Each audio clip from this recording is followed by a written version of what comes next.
welcome to Early Doors. My name's Tom Deacon. It's an absolute pleasure to welcome you to the 9th episode. And, interesting enough, it's our penultimate show of the season. But we've got a great one for you. We'll have some of the best goals against today's opponents, Manchester City, on the way. Plus, we'll have the P&O Cruises Concourse Challenge. And, of course, a vital taking on Le Tiss. Talking of Matty, you're all right there? Of course he's at the darts board. What's going on here? The dubious decisions panel. I see you're still not over that poor result for you. If it's wrong, mate. Okay, well, I'll tell you what will cheer you up, Matty. We have pro golfer and huge Saints fan joining us today. It's one and only Richard Bland's in the house. It's going to be a great show. Come on. It's going to be lovely. Let's roll those titles.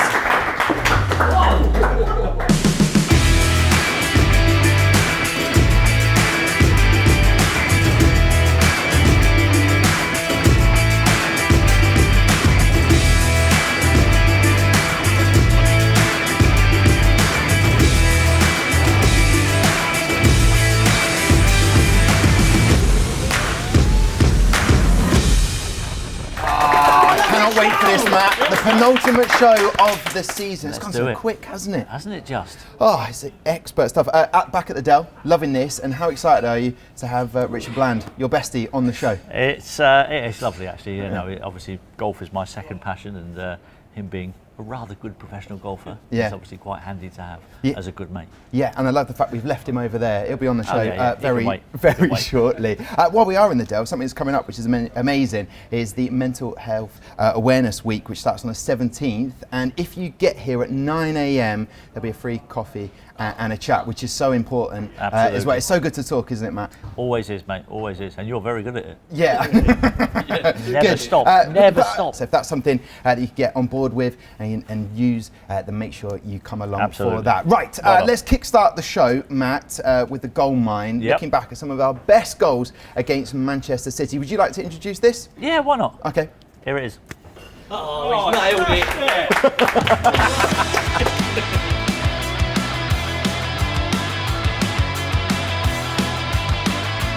Here he is, punching. Looking at the pass infield. Surely a chance. Shot for Rodriguez. It's saved by Hart. Go on, punch it. Goes into the back of the net. Rich. Oh, lovely ball over the Go on, Brett. Go on, Brett. Wow, some dodgy keeping going on. Oh, dear. Down the right-hand side. Lambert into the penalty. On his left. Oh, my word. What's the Keeper. goalie doing? What's the goalie doing? Previous guest on the show, Previous guest obviously. on the show, yeah. Oh, that's nice. Pressing. Oh, Shea! That's a goal. To Saints. What a strike. And what a way to get your first goal for the club. Tadic's picked it up midway inside the Man City half. Go on, Mane. Forward to Mane. Mane! Oh, beautiful. Right-footed, Davis then, into the heart of the box. In you go. Still not in, and then bundled in by Sadio Mane. Now Tadic has got in behind Di Michaelis. They're trying to stay onside. Mane's on a hat-trick. Hat-trick! Oh, easy. Hat-trick for Sadio Mane. Lallana, cushioned header forward. Saints are breaking now. Osvaldo down the left. Company oh, this is an absolute touch. What's the goal? Company back outside into the box. And back inside. Oh, have some of that. Oh, that is rude. Wow. Oh, hello. Oh, hang on. We've got retro. Oh, Tony Cotton. Oh, dear. Why have cotton when you can have silk? Dodgy keeper. Lambert is onside again on the left. Lambert racing more to the goals. area once more. Punchin's there again. Low ball across the box. Oh, that's a great what finish. A finish. That is a tidy finish. Well, he couldn't have placed it any better if he wanted to. Go on, Le Tiss. Shoot! Slight deflection, but I'll claim it.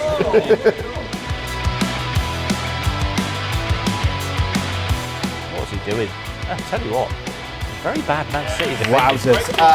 Some top goals there.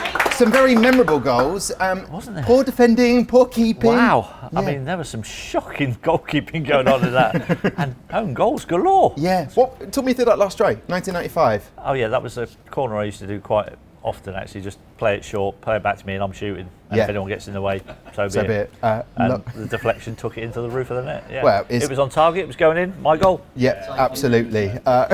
Dubious goals panel. Yeah, dubious.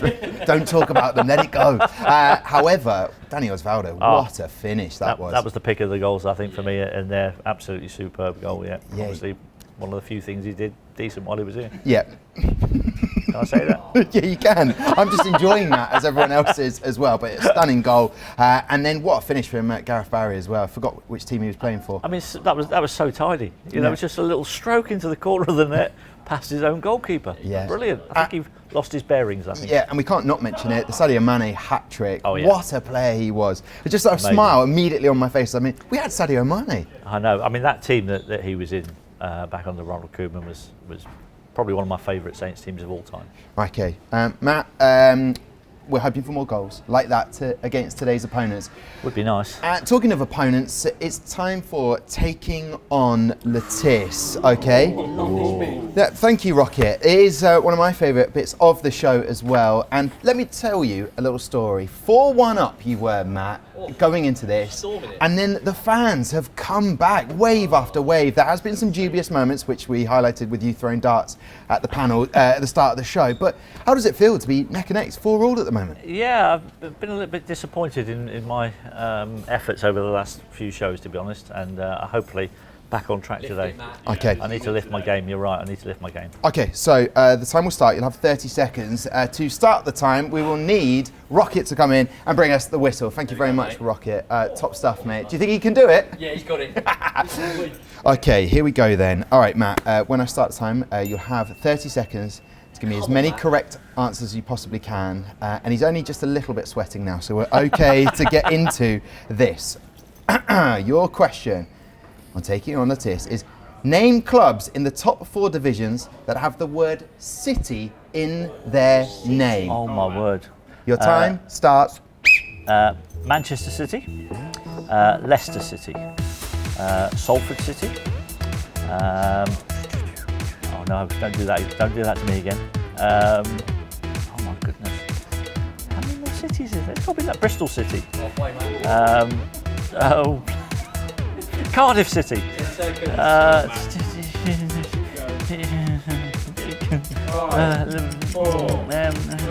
Norwich City. It's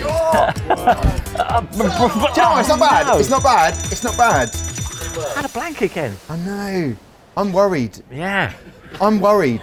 I didn't have that many balls. What was going through your mind? How were you systematic? How were you trying to work that one out? I was going through the alphabet trying to. Yeah, I was trying to. Yeah, okay. That was hard. 6 cities. Correct. Oh man. How do you think the fans are going to do? How many of them is there? Okay, I think 30. I think I might be in a little bit of trouble. All right, 6 is the score to beat. Let's find out if the fans can do it. Hi, I'm Elliot. And I'm Felix. We're taking on Lettice.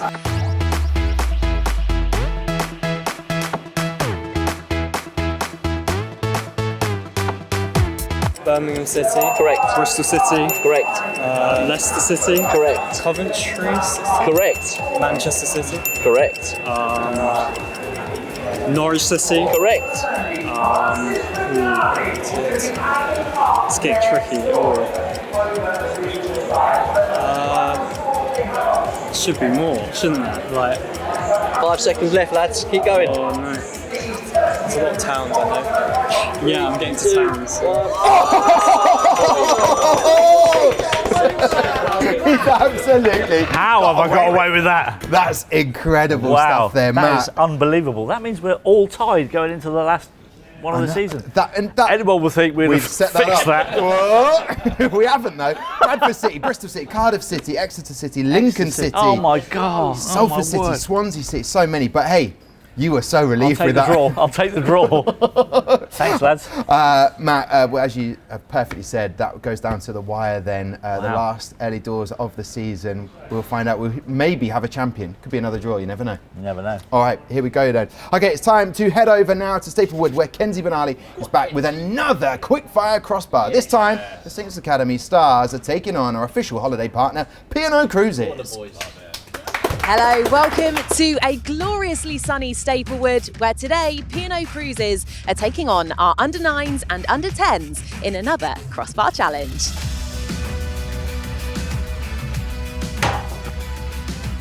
All right, it's time to meet the teams. We have Ben here from P&O Cruises and Louis from Saints Foundation. Louis, we'll come to you first because we have had a late substitution. How are you feeling about taking on the quickfire crossbar? Got the call up last night. Haven't kicked a football in a while, but feeling good after a bit of practice. Yes, love that. Ben, what about you? You looking forward to this? Yeah, looking forward to it. I'm not sure it'll go too well.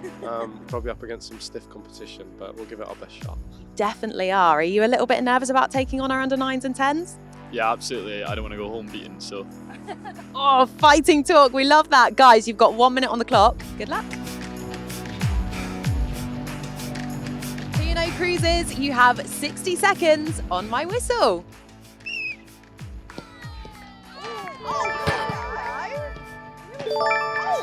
Two in a row for Louis. 3 in a row for Louis. Oh my goodness. 4. Ben, unbelievable stuff. I don't think I've ever seen this before on quickfire crossbar. Oh my word, that was another one. That hit, we're on 5. This is phenomenal. Oh, that was close as well. Louis said he hasn't played football in months. I don't believe him. Oh, I think this might be the best effort we've seen from a sponsor. Come on guys, not long left. Tell you what an effort this is from P&O Cruises. Oh, they're retrieving their own balls as well, which is going to eat into their time. All right, you've got 10 seconds left, guys. Ooh. Oh, so close. 2, 1. Oh, that was an unbelievable effort. That definitely deserves a handshake. That was 5. So, under-9s and under-10s, over to you. 5 is the score to beat. It's over to our Academy stars. Here we go. Oh. Oh. Ball boy's just been hit. Ball boy down. Oh, yes. Very, very nice. Oh, that was another. That's 2. Very well done. Oh, so close, Tommy. Oh, great effort again. Come on, Josh.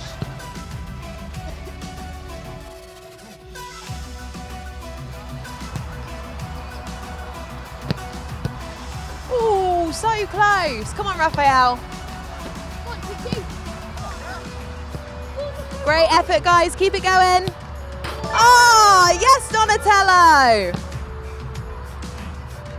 Right, 10 seconds left, guys.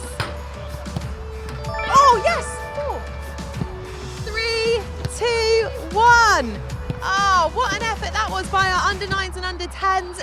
Just falling short there. They finish on 4. What an effort that was, boys. So it finishes 5-4 in favour of P&O Cruises, and they become just the second club partner to beat our Academy stars. We'll see you next time on Quickfire Crossbar.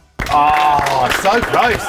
The Academy, picked by P&O Cruises. Oh, incredible. So it was a ship-shaped performance from P&O Cruises, yeah? Here we go. You would say they're feeling probably very buoyant about anything. And for the Academy, it's going to be all hands on deck. Should I stop that? Is that not? I mean, no? Why not?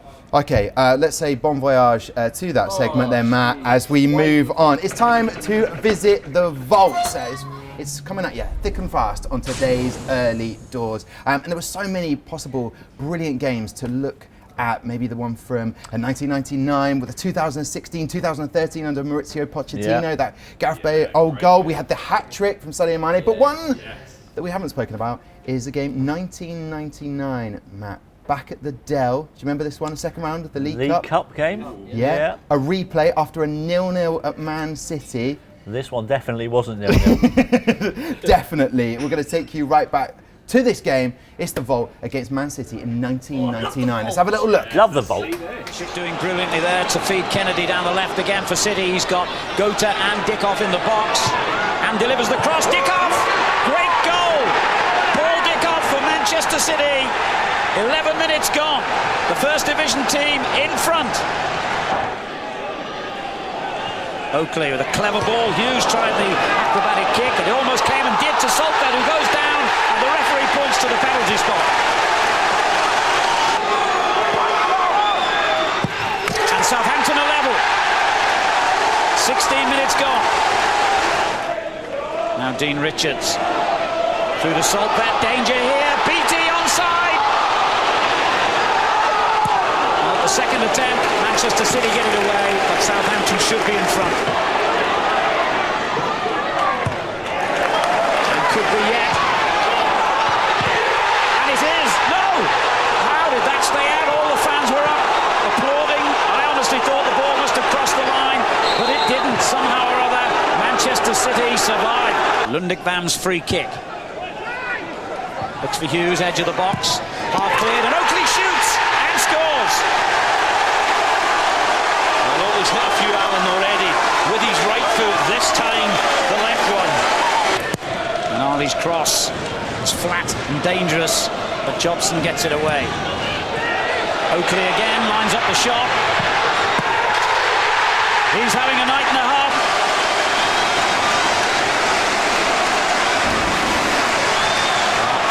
It's a clever little ball for Kennedy.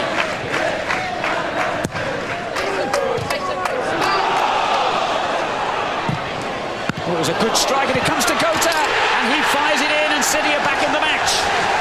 Well, what a tie we've got now. Opportunity for City to get the ball in Southampton's box, which they duly do. Gota with a chance, he's equalised. If Southampton thought they were coasting, think again. Well, would you believe it's a beautiful ball. Mistake by Benali, but he recovered well. And knocked in towards the Tissier! Has he done it again? No, because the offside flag stops the celebrations. Crikey, I was just about to say, we need something special from the Tissier, but oh, that is desperately close. That is incredibly close. Well, perhaps the Tissier, but there's not even half a yard in this. There is not even half a yard in it. Richards heads it down into the danger area and scores! It took a deflection or two along the way, but no one else. Southampton's complaining. They're back in front again. Would you believe it? 10-man seats. The Tissier swinging corner. Richards powers up, heads towards goal, but look who reacts quicker. Swivels on his right foot. It definitely takes a deflection. I think it's off the fullback, Tiato. But good recovery. Bang! Knocks in his right foot. What a game. Proper football match. It took me back. I didn't know if there was going to be more goals in that. But I tell you what, Matt, you said you didn't head the ball much, and that's why you couldn't get more of those quiz answers ready. What a thundering header that was. I can't believe it got disallowed. Yeah, honestly. come on. Let that one. Seriously. The advantage should go to the attacker. Wasn't even half a yard. You heard the commentator.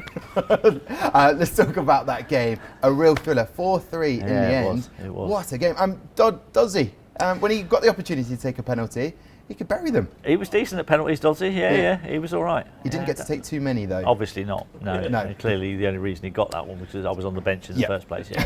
Did he look to you for any tips at all? No, nothing. Absolutely not. Talking about the winning goal, though, Dean Richards. What a God player. bless him. Absolutely. Sad that it passed in 2011, but what a player. What was he like as a player and as a guy to have around? Well, great player and a great bloke in the change room as well. Yeah, really was top guy. I can't believe it's 14 years since he's passed. It's madness. Unbelievable. Yeah. God bless his soul. He was a top bloke. Yeah. And of course, Oakley as well with some beautiful chef's kiss finish. Matt should have scored more goals than he actually did. He was good from those positions, and he just didn't have. I don't think he had enough confidence in himself to shoot from that range often enough. Yeah. So you saw what he could do there. A couple of good finishes. Yeah, we'd love to have you on the show as well, Matt, so he can tell you that as well to your face that you should have scored more goals. So make sure that happens. In a nice way. Yeah, no, of course. He made a lot of money from me, did Matt Oakley. He was my apprentice. He cleaned my boots in one of my best seasons, and I used to pay my apprentice £5 for every goal I scored. Okay, wow. And I think I got 30 that season. He was my apprentice. We'll ask him, Matt. We'll ask him what you spent that money on. Yeah, what has he invested in it? Exactly. Top stuff, Matt, in that game. And we saw Dave Jones just looking defeated, 3-1 up. Did he say anything to you at the bench when he's like, right, Matt, go and rescue the day? No, well, I think actually, I think we were winning when I came on. Yeah. And so I mean, wasn't my fault, clearly. Well, you weren't marking Sean Gota, that's no, for sure. Exactly. That's not my job. It's not my job. But no, we managed to get it over the line in the end, and it was cracking entertainment. A great football match that evening, and yeah, I'm sure Dave would have smiled at the end eventually. Okay, top stuff. Brilliant edition of the Vault there against today's opponents. Right then, amazing memories. And it's time to get a few more of those now as our producer Rocket heads out once again to speak with the fans at St Mary's.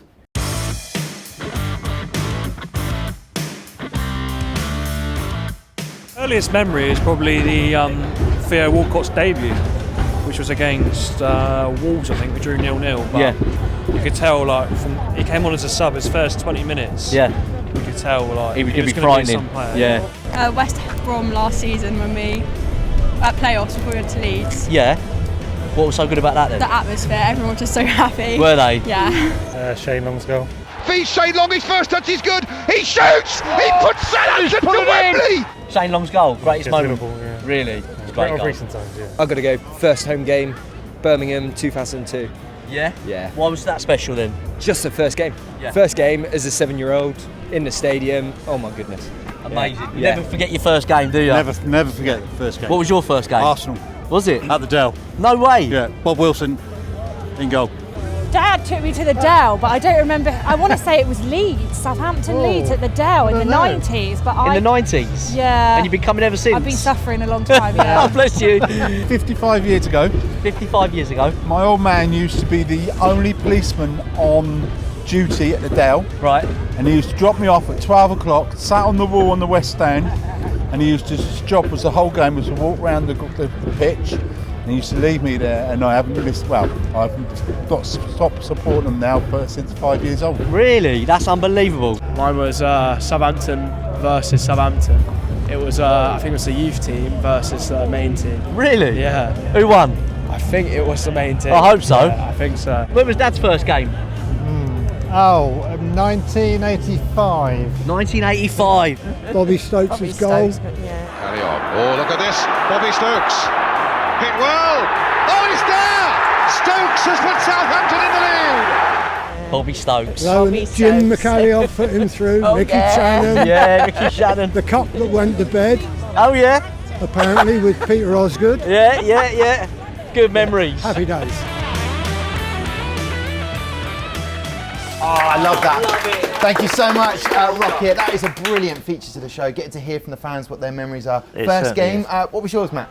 My first game at the Dell was in Nick Holmes' testimonial match against Benfica. Ooh, that is a good contest. Although I did make a first team appearance before that at St James's Park down at Exeter. Oh, City. Exeter City. Yes. Yeah, one of the four. City, yeah, okay, that's the one I missed. Yes, that one. Okay, all right. Well done. I'm pointing right back at you. Yeah. Anyone gonna? No. Well, my first memory. No, it's fine. What was your first memory, Tom? Thank you, Matt. 31st of December 1994, first football game. Watching a 2-2 thriller against Manchester United, where I watched all the fans just praying towards a player, and I was like, "What's going on? Look God, you!" And then at which point, I remember asking my dad because I kept hearing them say the referee's a waiter. And because he was all in black, I asked my dad, why are they calling him a waiter? Yeah, fair enough. So there you go. But 2-2. Jimmy Jilton, Have you had your ears fixed? Yeah, I have had them fixed. All right. I like the fact we're having a bit of a laugh now. Let's get on our guest for the show. And what a guest it is. He is the reigning Senior PGA Championship and Senior US Open Golf Champion. He's a winner on the European Tour and one of the current stars of LIV Golf. But most importantly, he's a huge Saints fan. Ladies and gentlemen, it's Richard Bland!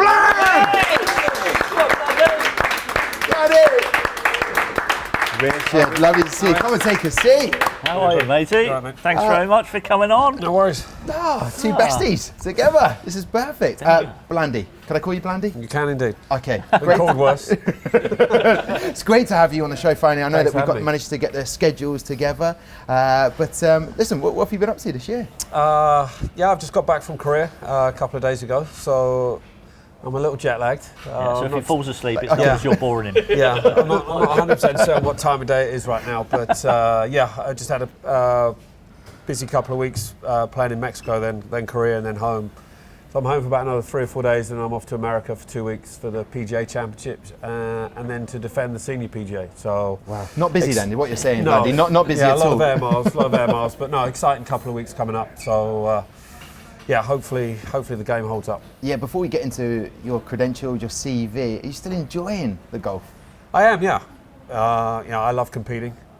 He's getting better with age as well. That's what's really annoying. Maturing like a fine wine. Yeah, I don't know what it is. My school report always says I was a bit of a slow learner, so obviously I took that into my golf as well. But I love competing. It's to put yourself against some of the best players in the world every time you peg it up is a huge thrill, and I'm kind of holding my own some weeks not, but. I love it. I love it. I wouldn't swap it for the world. Well, you had an amazing year last year, winning the Seniors US Open and the PGA as well, back to back. I mean, that feeling must have been amazing. What did that mean to you, winning those senior majors? Yeah, it wasn't something that I was kind of on my radar at the start of the year. Obviously, my priority was always LIV, and to keep playing there. But obviously, I had the opportunity to play. As I've said before, I was kind of going into those events a little bit on the unknown. There's some unbelievable legends playing the tournaments. You don't know what kind of level they're playing at. I knew the level that I was playing at on LIV. So let's put that in perspective, though, Rich. Yeah. Because some of the names that have won those tournaments are unbelievable legends of the game of golf. So you've got Jack Nicklaus, Arnold Palmer, Gary Player, Tom Watson, Bernard Langer, Colin Montgomery, and now your name is up amongst them. How does that feel? Yeah, I've spoilt that a little bit. So you deserved it, mate. You deserved it. To have your name against those kind of players is, you've got to pinch yourself. To see Jack Nicklaus on a trophy in your name. Yeah. So amazing. You worked hard for it, mate. I have. You worked hard for it. I have. Yeah. I saw that. I've witnessed it. Yeah. I mean, he had a work ethic that was completely alien to me. Why so, Matt? Why so? I don't know. Just different game. Probably a lot of people don't know. I used to live with Matt for a couple of years. I used to see him leave for training about 9:30 and come back at about 11:15. He's done you. He's done you. It was at least 1 o'clock. Yeah. Because we stayed for lunch. Yeah.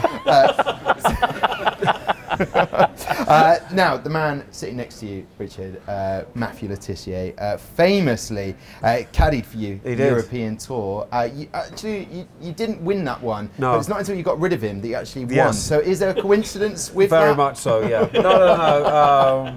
I don't know how it was my first year on tour. And I don't know how it kind of came about. I know how it came about. Yeah, go on. We were probably drunk somewhere. No. Actually, I'll tell you how it came about. Yeah. So he was playing on the Challenge Tour, which is like the level below the that's where it started. The proper tour. Yeah. And it was in between my last 2 seasons as a pro, and he said, "Will you come and caddy for me in one of these events?" And it was only in France.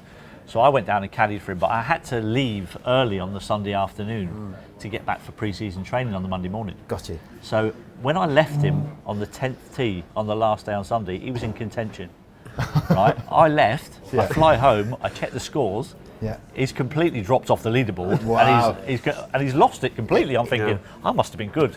Like, I'm not there, he falls apart. My bestie's gone, what am I doing? So anyway, then wins his tour, and he actually before he won his tour card, he actually said to me, if ever I get on tour, you can come and caddy for me on tour for one event, right? So he gets his tour card, wins the tour championship on the Challenge Tour, and he said, come on, what do you want to do? And I was like, let's have a look. And I thought Loch Lomond is somewhere I'd always wanted to go and play Had you golf. not played before? You not played there before that? I think I might have played there once before. Right. And I was like, I want to go back there. Loch Lomond's and pretty so special. I said, I'll come and caddy for you at Loch Lomond. And to be fair, he did all right. I think he finished 21st that week. I was around top 20. Yeah, it wasn't too bad. But the good, he's a cheap caddy. It only cost me a case of Malibu and about 4 litres of Coke, so it was pretty good. But that must be so nice. You live together, and then you're doing what you do professionally, and then you get to have Matt there. It must have been a calming influence. Was he able to just make you smile, calm you down? It's good fun. It was good fun having him there. So. Although we did have one incident, I don't know if you remember at Loch Lomond, one incident. Yeah, we dropped the bag. On a tee box where I made the amateur mistake of resting the big tour bag down standing up at the side of the tee box as Rich is just about to tee off. and as he's just about to take his club back like this, in the corner of my eye, I spot the bag just starting to go like that. And I was like, all sorts of things are going through my mind. Like, he's just about to have a swing. The clubs are just about to go like that. And as he took his club back, I just went, Rich, stop! and then the bag just... I thought he was going to tell me like the wind had changed or something like that. And then the bag just Your bag's crashed on the floor. You know that bag I'm supposed to be looking after? It's on the floor, mate. Yeah, it was in bits, yeah. So, but no, it was always good fun. It was good fun having him on the bag. One other memory of that week, I can't remember what round it was. It was either the first or the second round. We were playing quite late because Loch Lomond was always a 1-tee start. So you might have a sort of 3:30 tee off time. And a friend of ours was up there that week, a guy called Ben Richards, and we were out quite late. We were on the golf course at like sort of 7 o'clock at night, and I know Matt was hungry. And I think we were going down, I think it's like the 13th hole's the par 5 down the hill, and there was a couple of burger stands on the right-hand side, and Ben had nipped off and got Matt a burger. And like I didn't realise until I'd got up to the green, and he comes up about 50 yards behind me chomping on this burger, and I'm like... I took it seriously, obviously. It was a proper job. Can we take you back to the British Masters 2021? What that was like, the experience, the near misses, and then unfolding how it did. Yeah, it was kind of a bit of a surreal week. Obviously, it was during COVID, so there was no crowds. And yeah, I kind of wasn't really showing a huge amount of form before it. I think I'd played because of COVID, we couldn't travel, we couldn't do much, and it was a 5-week stretch. We were playing a lot of tournaments. We were playing like 2 weeks at certain venues, and we were playing, I think, in Tenerife for 2 weeks before at the same venue, and I'd kind of done okay. And then got to the Belfry quite late. I knew the course. I didn't really felt like I needed a practice round. I think I maybe played 9 holes. And then, it just kind of clicked into place that week.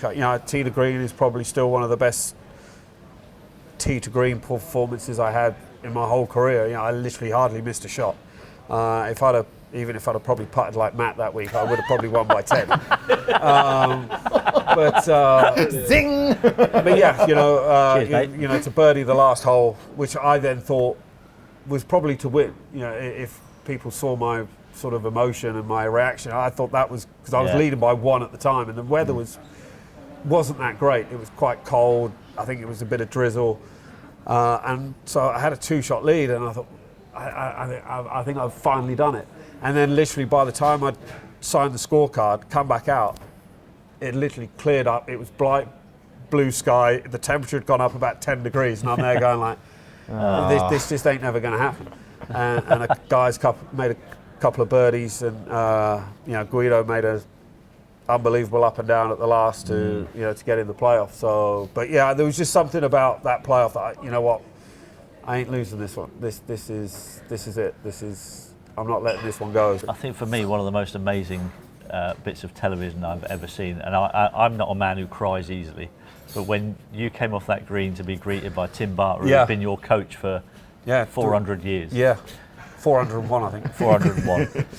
And that interview for me still, every time I see that interview now, I still well up. Yeah, it was an amazing, emotional moment. It was great to have Tim there, because I couldn't have any family there, and they would have been there if it was playing in normal time. They've always come to the UK events. So to have Tim there, who's been there literally every step of the way, was very, very special. Blandy, you are a huge Saints fan, so we want to get to know some of your best moments as we go behind closed doors. Ooh, are you ready? Myself and Matt are going to take it in turns to ask you questions. Don't feel too much pressure, right, okay? I do. Okay? Okay, I'll go first. How did you begin supporting Saints? I used to play football as a kid. I was actually quite good. I did have the opportunity to have trials for Southampton. I used to play in goal for my local team, and then I got quite a nasty ankle injury, which kind of stopped me playing football, and then I took up golf. So, coming decent decision, to be fair. Yeah. Well, I would have been retired by now. Yeah. You had 2 gloves, then you moved to 1 glove. Yeah. I like it. Yeah.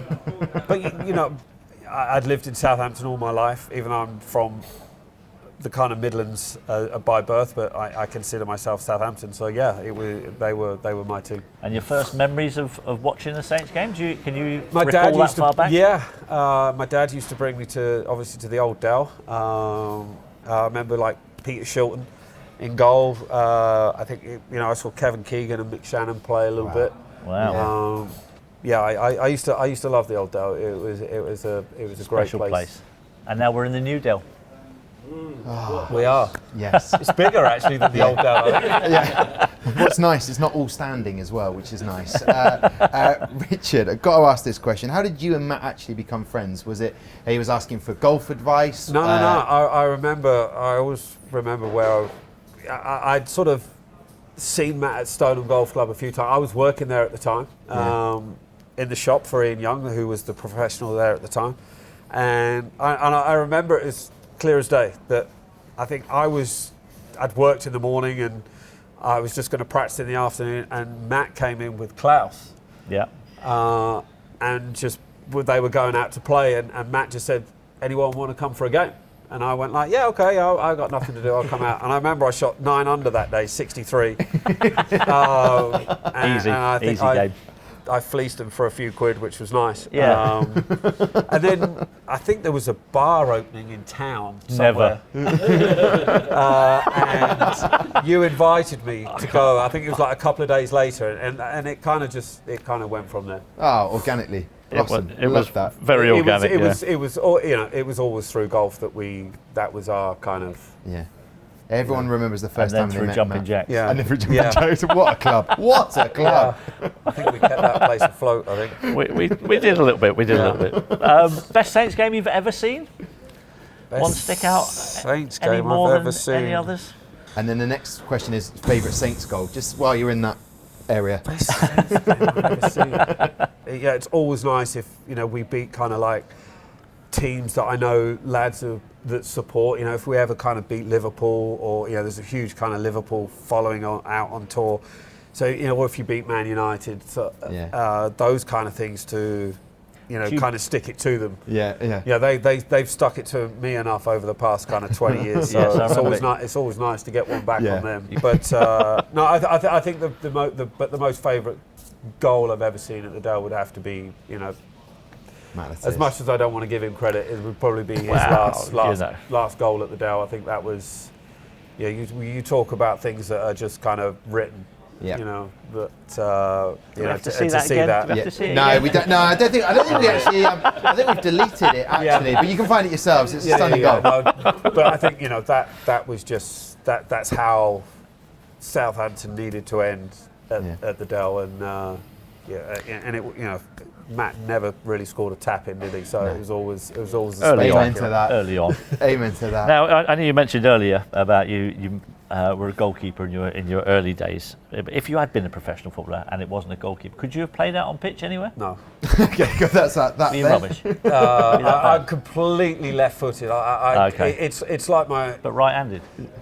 Yeah, I'm right-handed at golf, left-footed at with kicking a football. I literally couldn't kick a football with my right foot from here to there, and it's the same if I tried to play golf left-handed.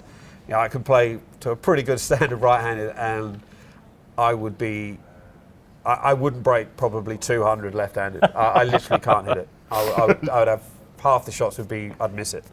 We may have touched on this already, but best moment in golf has to be. I think I would have to go British Masters, just because that kind of that obviously put me on the trajectory of where I've got to now. Give up for Richard Bland behind closed doors. Thank you so much. But we couldn't let you sit down here without taking part in a Keep You Up challenge. Are we mixing it up? Not with it. We'll go with this first. Here we go. Oh, it's the sit down, Keep You Up challenge. Now, a little bit of... I've dropped it already. That's my goalkeeping days. What is the record? 1? 2. Well... Stephen Davis did it all day. It's basically... Let it bounce, then just keep drop up it like this. And then... So whichever foot I can actually predict my score right now. Okay, premonition. Here we go. What are you visualising? I'm going for 3. Okay. No. Oh, less? Yes. Okay. Go for it. It will be 1. Go for it, and then we'll give you... Positive mental attitude, come on. Yeah, he did. He called it. He called it. We're going to give you a chance now, though. Right. A game you're good at. Right. Here we go. So Sit you down. Keepy Up Golfy Challenge.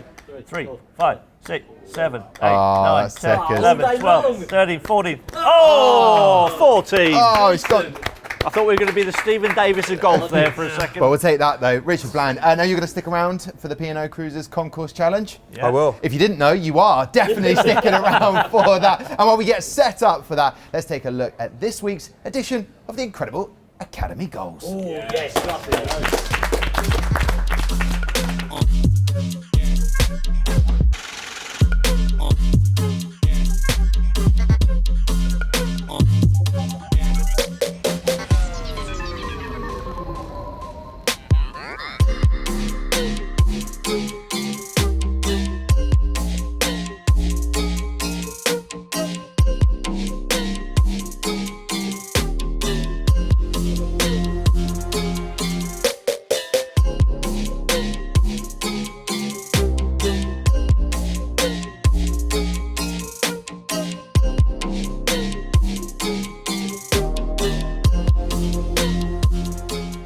Incredible goals from the Academy Matt. We're in safe hands. Don Ballard, another hat-trick. Amazing. Brilliant stuff. Top stuff from him, 5-2 victory against Fulham. That moves them from the quarterfinals into the semi-finals, which will be happening against Monday against Crystal Palace. Indeed. Cannot wait for that one. Now, we have moved to the Northern Concourse, where we're getting ready for the P&O Cruises Concourse Challenge. And last time out, AFC Lakeside Youth got a whopping £395 for youth options. We're back again, another charity. Spurgeons are up for getting as much money as they possibly can. Who's going to help them? That's the important question. Saints Foundation, because they're looking forward to the Benali on tour. 36 miles, I even added it up on Google Maps. 36 miles from Southampton to the Isle of Wight and back again. Huge challenge. Yeah, I think I've spoken for a lot now. You have spoken a lot. That's a lot. I've given a lot of facts there. Should we meet them? Shall we? Shall I go over? Yeah, I'm going to stop talking. I'll go over there. Hi Charlie, how are you? Good, thanks. Okay, tell me a little bit about what you guys are doing, exactly what the challenge entails. So back for its third year, Franny Benali, so Saints legend, Saints Foundation ambassador, your friend, Franny Benali. Absolutely. Is taking 40 fundraisers on a trek to raise money for us. So 3 years ago we did South Downs Way, last year we did Yorkshire, this year we're doing the Isle of Wight. So we're staying local, but we're finishing just in time for the Arsenal game, last game of the season on the Sunday. Amazing. And how's the preparation been going? Plenty of training? Yeah, lots and lots of training. Excellent stuff, that's what we like to hear. How are you feeling about today's challenge? Good, I think we're going to raise a record amount apparently. Wow, that is confident. That is confident. Well, I can tell you that you are doing the walk in aid of the Saints Foundation. If you want to donate, the details will be on the screen. But today, you're trying to raise money for a different charity, who Tom is with now. Thank you very much, Matt. Yes, I am with Spurgeon's charity, Catherine and Lucy. Guys, lovely to have you on Early Doors. Lucy, can you tell me a little bit more about the charity and what you do? So Spurgeons are a national family charity who work with families, children and young people through a range of services within family centres, churches, schools and prisons. At our prison family hub at HMP Winchester, we support children and families affected by imprisonment, so both inside and outside of the prison. During custody, we can support to maintain family ties through our visits and the interventions we offer. And then towards release, we have our whole family multi-agency resettlement project, which works with professionals and other projects like Saints Restart to form a whole package of support for the whole family to smooth the transition from custody into the community and beyond. We also provide training for professionals to really highlight the impact of having a parent in prison can have on children. All right, Catherine, what would a little bit of extra cash, which hopefully the guys are going to win for you today, where would it go towards? Yep, so over the next couple of months we're going to be running our campaign, Stop the Stigma. The aim is to bring awareness of the impact of imprisonment of a parent on the children that we work with. So any extra money is going to be put towards counselling sessions, also towards stationery kits for the children that attend our homework club at HMP Winchester, and also to help us provide the intervention of Storybook Dads, where dads can read a story and then we send it home to the children and families so that the families can remain connected with dad whilst he's in prison. Oh, I love that. That's awesome. Right, Catherine, Lucy, stick around here for this. Let's try and win him some money, because I need to remind you guys how the P&O Cruises Concourse Challenge works. It's brought to you by our official holiday partner, P&O Cruises. Now, I don't need to tell you because you've watched every single episode before, but there are 5 targets here next to me, and all the guys need to do is kick the ball through the targets as many times as they possibly can. Within 60 seconds, we'll add up the total score, and then Southampton Football Club will donate that money to Spurgeon's charity. It sounds easy. Actually, it's very difficult. So best of luck to the guys. Over to you, Matt. Okay, guys, are we ready? As much cash as you can, 60 seconds, you start on my whistle. Are you ready? 3, 2, 1. Come on, lads. Oh, nearly. Lucky. Yeah, oh, that would be a 50. And a 10. Beautiful. Oh, he's gone outside of the boot. Good effort. Keep them coming, keep them coming. If you're ready, go. If you're ready, go.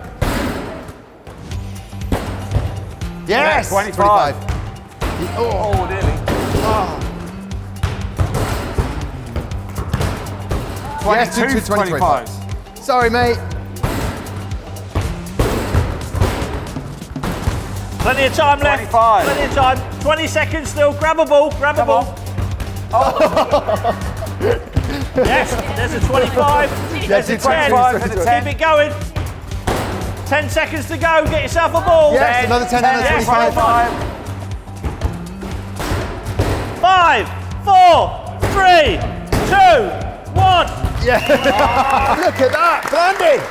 Excellent stuff from some of the Saints Foundation guys there. What did we get as a total? Well, I thought we had 315, but apparently, as I said before, I was pretty slow at school. It was 320. 320, £320. Right then, Lucy, were we happy with that? £320? That's amazing. Thank you so much. Yep. But okay. a little bit more? Yeah, okay. Oh, do you know what? Taking the words right out of my mouth. Blandy, here you go. Big moment. Time to shine. Chip shot from the bunker. And Matt Lettice, another opportunity, 2 penalties. Here we go. What are you going for, Lettice? I might go for the 25. 50 is looking a bit small. Yes! Oh, there we go. I was aiming for the 50. What was that, Blandy? What did you just hit? A 10? I was aiming for the 50, but I got 25. Oh, we'll take that. Split the difference. Here we go, Matt. No pressure now, Matt. Try the same. Yes! That's what they do. 2 25s. That means the grand total is £370. Got to be happy with that, Lucy. Brilliant. Absolutely amazing. Thank you so much. It will make such a difference. Oh, well, listen, continue doing the amazing work you do at Spurgeon's. Thank you very much for having you on Early Doors. Matt Lettice, get in here. It's the end of the show. £370. That's very good for the charity Not today. bad at all, was it? Not yeah, bad at there was a bit of pressure when Blandy hit that 25. I know. I would never have lifted down if he got more money than me. Listen, I hope you've enjoyed Early Doors today. Enjoy the fan zones and, of course, the Dell. And if you want to know more about the Benali on tour, there'll be some details on the screen right now. And then we'll be back. I feel quite sad about this for our last Early Doors. I know, and that'll be for the Arsenal game. But in the meantime, get ready for it, Matt. Up the Saints! See you next time.